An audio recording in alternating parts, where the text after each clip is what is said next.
Direct News TV. August 26, 2023. U.S.-Iran relations. Why did the prisoner exchange deal happen now? Earlier this month, after more than 2 years of closed-door negotiations, the United States and Iran agreed to a prisoner swap deal, which once implemented, will see Tehran releasing 5 U.S. Iranian citizens in exchange for the release of several Iranians jailed in the U.S., and access to billions of dollars in frozen funds.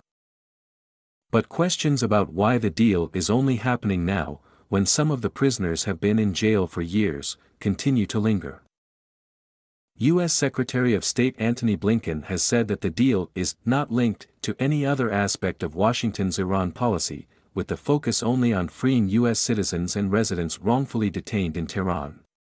But Iran's Ministry of Foreign Affairs has said that an integral part of carrying out the deal now was access to $6 billion of its funds frozen in South Korea. Prisoner swap blackmail. Some critics have charged the U.S. with giving into Iranian blackmail by agreeing to the deal. U.S. Republican Senator Tom Cotton accused the country's President Joe Biden of a craven act of appeasement that would embolden Iranian leaders, in a statement earlier in August. Iran's economy is currently ailing. According to the World Bank, the country faces intensified climate change challenges, including severe droughts, which could restrict agricultural output. The war in Ukraine has also raised Iran's import bill, putting a strain on government finances. It's clear that Iran is expecting the funds in South Korea to become accessible so that they can benefit and revamp their economy, which is currently struggling. But this money is also their own. It's not that the U.S. is giving them money. Roxanne Farmanfarmayan, academic director and lecturer in international politics at the University of Cambridge specializing on Iran, told the press. I also think it's a bit disingenuous to say that in this prisoner swap deal, Iran is the only one that's blackmailing here.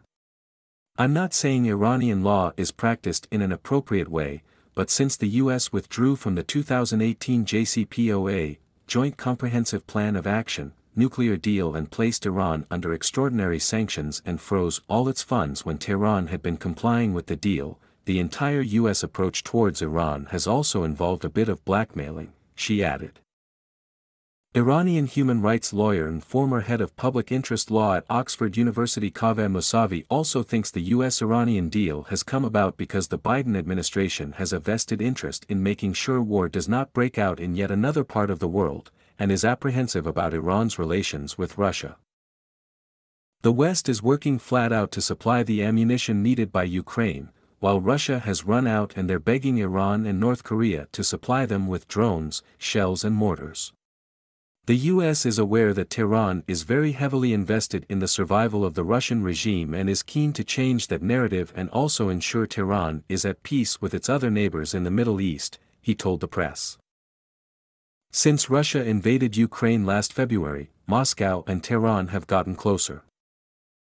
But while Iran has acknowledged supplying drones to Russia before the beginning of the Ukraine conflict, it has rejected U.S. accusations that it has sent hundreds of drones to Russia since the beginning of the war. Dissent towards the deal. Tehran has said the prisoner exchange deal will be implemented once the frozen assets arrive at a bank account in Qatar's central bank. But not everybody in the U.S. is happy with the deal, particularly family members of a U.S. permanent resident who has not been included. My father Shahab Dalalai, a U.S. permanent resident and citizen of Iran, continues to languish in prison in Tehran. I have not been given any explanation regarding why he hasn't been released. The U.S. government says it is because my father has not been designated as unlawfully detained. It has been 7 years and I need the American government to act responsibly, Darian Dalalai, Shahab's son, told the press.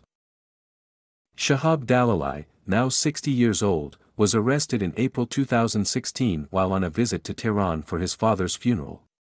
Iranian authorities charged him with aiding and abetting a hostile nation, which in his case was aiding the U.S., according to Darian Dalalai. Since then, my father has been imprisoned at Tehran's Evin prison, known for human rights abuses. While he is no longer in solitary confinement, the living conditions in prison are still bad. The beds that they have been described to me, not by him, but by others who have been there, as coffins. But my father remains strong. He spends his time reading a lot, taking walks in the prison yard. He hasn't given up yet, giving us hope to continue fighting for his release, Dalali said.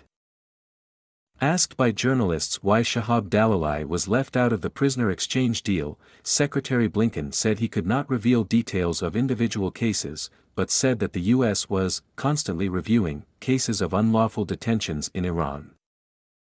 Mohammad Marandi, a professor at the University of Tehran, told Al Jazeera that the U.S. and its allies always claim everyone held in Iran is innocent, but it's very difficult to imagine the U.S. being so innocent.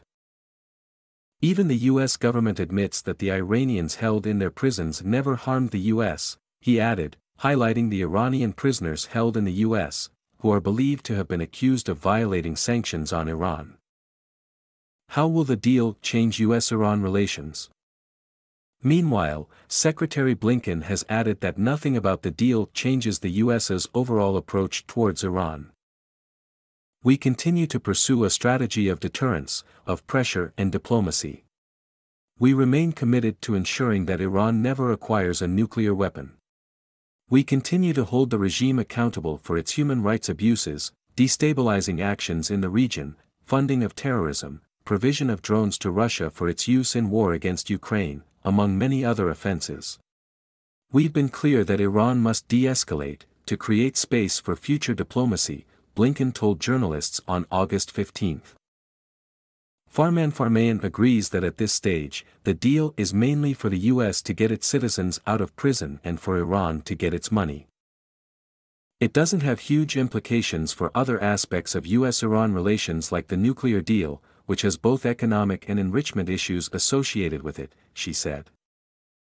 The U.S. unilaterally withdrew from the nuclear deal with Iran in 2018, and imposed sanctions on Iran. Farman Farmayan did, however, highlight that the fact that the U.S. and Iran are now talking and negotiating through this deal is significant. It means that the direct lines of communication are open. So unlike the JCPOA renegotiations which needed European delegates to also conduct the talks, these negotiations appear much more direct. Obviously, countries like Qatar and Oman were involved, but it does seem to be that there is a lot of closer negotiation in the hallways, she said. However, Mousavi thinks it is inconceivable that Iran and the U.S. will be able to have a normal relationship on the back of the prisoner swap deal. Such prisoner swaps might normalize relationships for a little while, but how many times has Iran tried to restore diplomatic relations with countries like Britain in this manner? Sanctions on Iran are in place for a reason, Mousavi said. I don't see this prisoner deal changing future relations to a great extent with the U.S. My name is Kingsley. Please like, share, subscribe and hit that notification bell so you can be the first to be notified whenever we post. You won't regret it.